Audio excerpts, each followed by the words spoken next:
अरे दीदी, आप ऐसे अचानक से? अरे एक बार बता तो देती कि मैं आ रही हूँ। ऐसे कैसे अचानक से आ गए आप? भाभी, आपको मेरा ऐसे अचानक से आना अच्छा नहीं लगा क्या? अरे मैं तो अपने घर में आई हूँ भाभी, मैंने सोचा क्या बता कर जाना।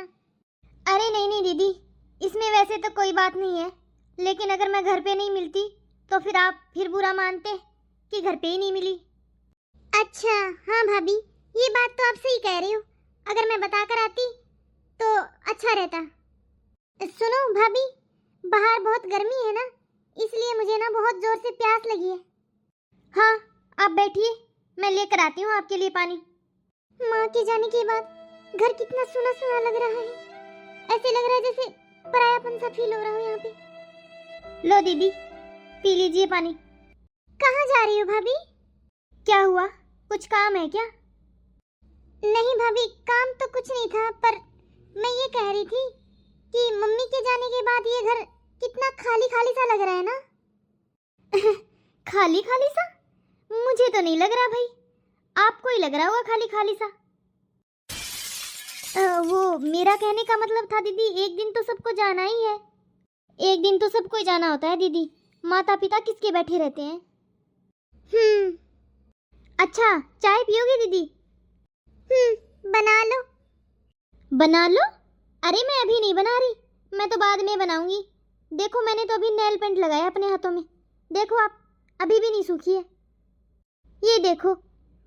अरे मुझे क्या पता था कि आप आने वाली हो, आपने कौन सा मुझे फोन किया था।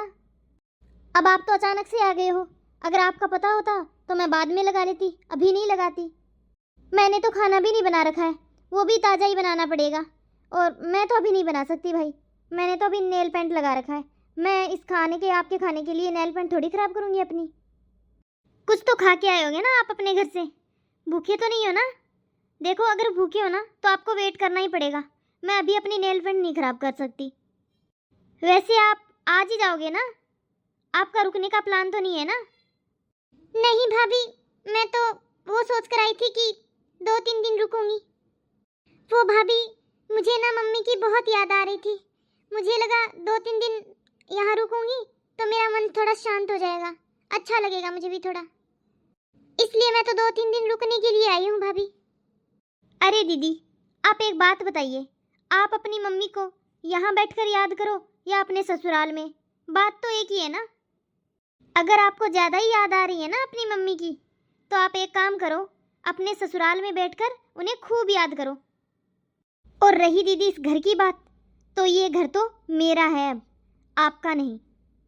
चलो आपको क्या फ़र्क पड़ता है, बैठो, आप बना के लाती हूँ मैं आपके लिए चाय और खाना।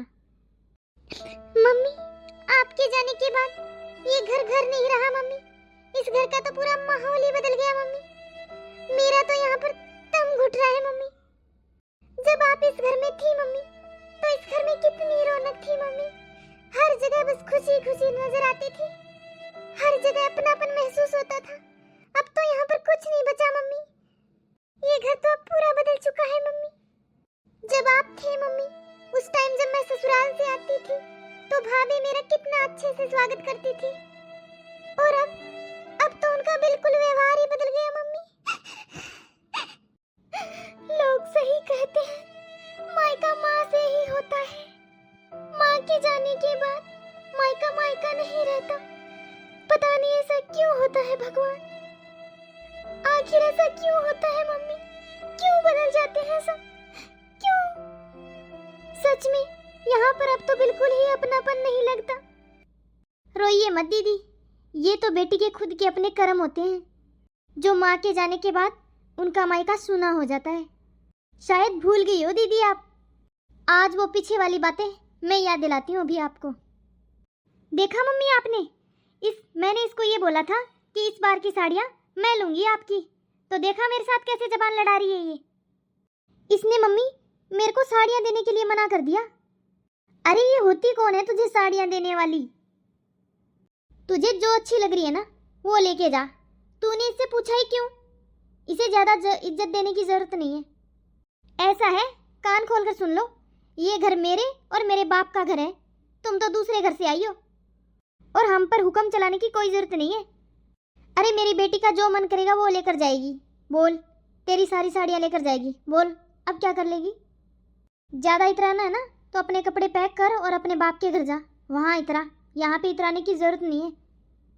यहाँ पर इतराने की कोई ज़रूरत नहीं है। ये मेरी बेटी का और उसके माँ बाप का घर है, तेरा घर नहीं है ये। अरे अब तू चाय बनाना ही भूल गई क्या? पता नहीं है क्या चाय में कितनी चीनी डलती कितनी चाय डलती है? कैसी चाय बना रखी थी आज तूने? दीदी मैं दूसरी बना देती हूँ आपके लिए। बस बस बस, ड्रामे मत करो अब। मैं अपने आप बना लूँगी अपनी चाय। जैसी शक्ल है वैसी चाय बनाओगी तुम तो। जाओ अब यहाँ से। मेरा मुंह क्या देख रही है खड़ी खड़ी? चाय बनाने दे मुझे। देख लो मम्मी आपकी बहू को। आज मैंने इन्हें बोला था कि आज ये आ रही हैं तो उनके लिए 2-3 सब्जी बना देना और थोड़ी मिठाई वगैरह कुछ बना देना। यहाँ पर आके बैठिए, देख लो मम्मी।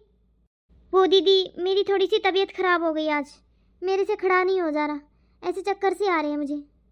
हो महारानी, चुपचाप खड़ी हो जा और किचन में लग जा जाके। जब ठूस ठूस के खाएगी तब तो तेरी तबीयत को कुछ नहीं होता। यहाँ हराम का खाने का नहीं है, मुफ्त का नहीं मिलता यहाँ पे। अब खड़ी हो लो और जल्दी खाना बना दो, वो पहुँचने ही वाले हैं, सिर्फ 20 मिनट में आ जाएंगे वो। दीदी वो सब आप भूल गई होगी, लेकिन मैं नहीं। मैं तो दीदी वो सब मरते दम तक नहीं भूल पाऊंगी। मैंने आप लोगों को पूरा मान सम्मान दिया, लेकिन जितना दुख और दर्द आपने और आपकी मम्मी ने मुझे दिया था ना, मैं शायद वो कभी नहीं भूल पाऊंगी। इस जन्म में तो कभी नहीं भूल पाऊंगी मैं। जिस दर्द से मैं गुजरी हूँ ना, शायद उस दर्द का आप अंदाज़ा भी नहीं लगा सकते हो। इतना दर्द हुआ था मुझे और उस टाइम इतनी तकलीफ़ होती थी मुझे। आज आपको महसूस हो रहा है कि आपकी माँ नहीं है तो आपका मायका ख़त्म हो गया, आपका यहाँ मन नहीं लग रहा। लेकिन आप लोगों ने मेरे साथ क्या किया उसको ज़रा याद करिए आप। अरे माँ तो मेरी भी नहीं थी, लेकिन आपने तो मुझे हमेशा माँ के ताने दिए थे। हमेशा आप लोग मुझे ताना देते थे कि ये घर तो हमारा है और आपको जाना है तो आप अपने मायके चले जाइए। कभी सोचा था आपने कि मुझे कैसा लगता होगा, मेरे ऊपर क्या बीत रही होगी? लेकिन मैं क्या करूं दीदी, मैं इस जन्म में वो बातें कभी नहीं भुला पाती हूँ। और जब भी मैं आपको देखती हूँ, आपकी बातें सुनती हूँ, तो मुझे बस वही दिन याद आते हैं कि आपने मेरे साथ क्या किया था। एक बात बताऊँ दीदी आपको, एक बेटी का मायका कभी ख़त्म नहीं होता है, क्योंकि माता पिता के जाने के बाद भाई और भाभी होते हैं जो उसके मायके को ज़िंदा रखते हैं। और आपने तो भाभी का क्या, अपने भाई का भी कभी मान सम्मान नहीं रखा। माता पिता के बाद भाभी की वजह से ही मायका होता है दीदी, और भाभी माँ की जगह ले लेती है। लेकिन जो तुम लोगों ने मेरे साथ व्यवहार किया ना, और जो दुख दर्द तकलीफ़ मुझे दी है तुम लोगों ने, जो कड़वे बोल बोले हैं ना मेरे लिए आपने, मुझे नहीं लगता कि वो इस जन्म में मैं सब भूल पाऊंगी। लेकिन मैं आज भी आपके जितना नहीं गिर सकती हूँ। हकीकत तो यही है दीदी कि ये घर आपका भी है, आप भी इस घर के सदस्य हो, तो उस हिसाब से आपका इस घर पर पूरा अधिकार है। अरे आपको जहाँ रहना है, जैसे रहना है वैसे रहो, लेकिन मुझसे कभी प्यार की उम्मीद मत करना बस। दीदी आप मम्मी के सामने हमेशा प्रॉपर्टी की धमकी देती थी ना, कहती थी ना कि आपका बराबर का अधिकार है, आपका भी हक है, जितना इनका हक है उतना ही आपका हक है। तो दीदी ले लो, आपका जो मन करे ना दीदी वो ले लो दीदी अपना हिस्सा।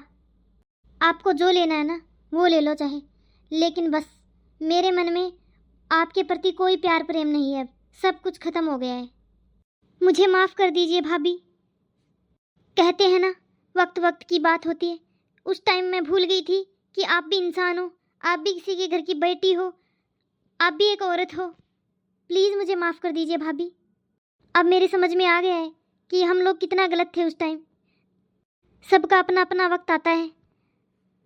अब से मैं आपके बारे में कभी गलत नहीं सोचूंगी।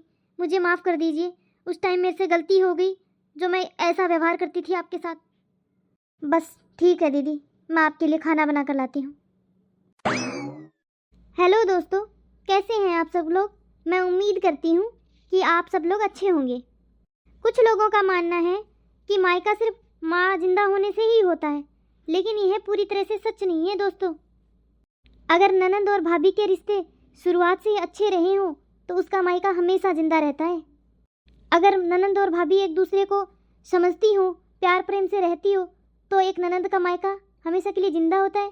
उसे वही प्यार मिलता है जो उसे पहले मिलता था। अगर ननंद अपने मायके में वही प्यार चाहती है तो वह उसके व्यवहार पर निर्भर करता है। शुरू से वह अगर अपनी भाभी के साथ अच्छा व्यवहार रखती है तो वही उसका मायका जिंदा रहता है। इसीलिए इस वीडियो के माध्यम से हम यही बताना चाहते हैं आप सब लोगों को कि ननंद और भाभी हमेशा से प्यार और प्रेम से रहिए। तो एक ननंद के लिए उसका मायका हमेशा के लिए जिंदा रहता है। तो आप लोगों को हमारी ये स्टोरी आज की कैसी लगी? अगर अच्छी लगी हो तो लाइक, शेयर और कमेंट जरूर कर देना। हमारे इस वीडियो को पूरा देखने के लिए धन्यवाद।